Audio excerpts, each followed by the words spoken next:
morning guys, may good news tayo guys. Salamat. Una nating video, good news.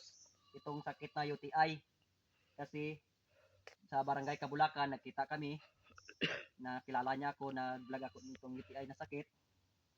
Nagpasalamat siya kasi yung kapatid niya umihi ng dugo. Nakita niya sa video, tapos ginawa nila. Ngayon, nagpasalamat sila. Nawala na. Maganda na yung ihi. Madaloy ng ihi niya. At wala nang dumudugo. Nagpasalamat sa akin.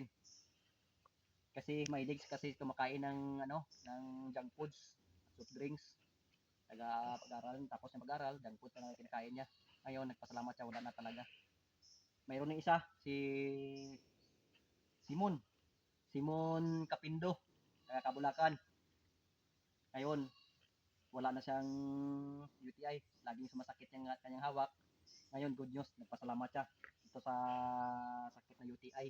Ang ginawa lang sa UTI, yun, yung sabi ko, namin ni mama, kumuha lang kayo ng gamot ng hagunoy at lagain ninyo, una, kuha kayo ng gamot ng hagunoy, hugasan ng mabutin at malinis, katapos, lagain ninyo, yun ang silbi ninyong tubig. Yun lang, subukan ninyo.